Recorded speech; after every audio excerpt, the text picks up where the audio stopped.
pourquoi ce sujet? Alors pourquoi ce sujet? Il y a plusieurs raisons. Jean-Paul Segel l'a dit. Alors il a un amour intemporel, il a cité sa femme, mais il a aussi d'autres amours, des anciennes amours. C'est, je pense, la gestion, le processus décisionnel, le management.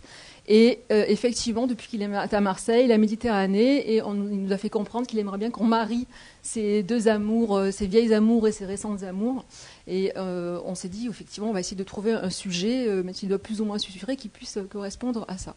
Donc ça, c'était la première raison. La deuxième raison, pour avoir choisi ce titre, alors ce titre, peut-être quand vous le lisez, vous prenez votre souffle, je comprends. Il est long, il n'est pas forcément explicite, mais je pense qu'à la fin du séminaire, vous comprendrez que chaque mot a été pesé. Pourquoi ce titre? Parce qu'on s'est dit la Méditerranée, c'est quoi?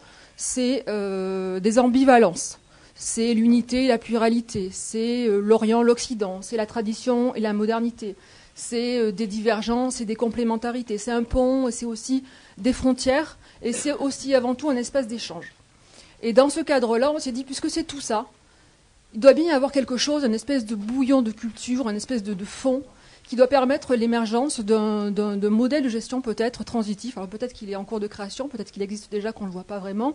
Un modèle de gestion qui serait peut-être plus efficace, qui serait transposable, etc. Donc on se dit peut-être qu'il existe ce mode de gestion.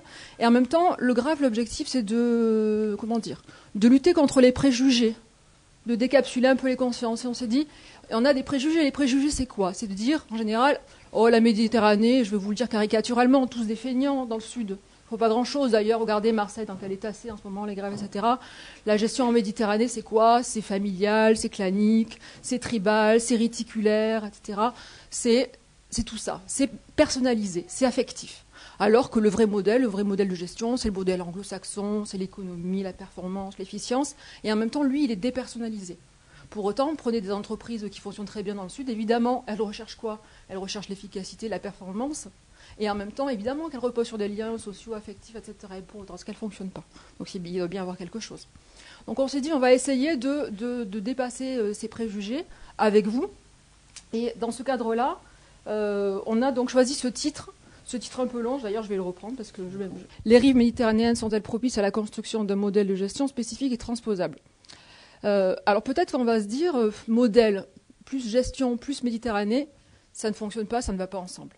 C'est un oxymore, une espèce de mirage qu'on a créé dans notre imagination, ça ne fonctionne pas. Il va falloir qu'on jette la Méditerranée avec l'eau du bain. Mais non, parce que le graphe est là.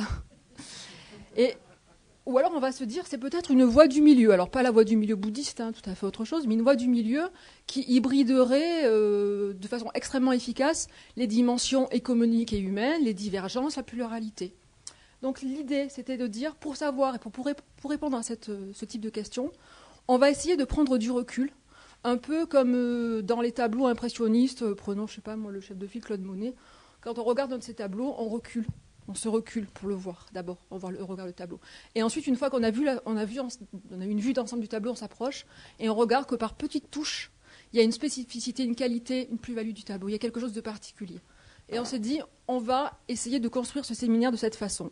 Et c'est pour ça que vous allez avoir on a fait appel à des chercheurs, des universitaires de différents bords, et des chefs d'entreprise de grandes entreprises nationales, qui vont intervenir dans divers ateliers. L'atelier numéro 1 étant l'atelier qui va vous faire une présentation très, on va dire, presque générale de la Méditerranée sur sa dimension historique, culturelle. Et donc, c'est en cela qu'on va vous présenter certainement une Méditerranée plurielle. C'est ce qu'on a retenu d'ailleurs comme titre.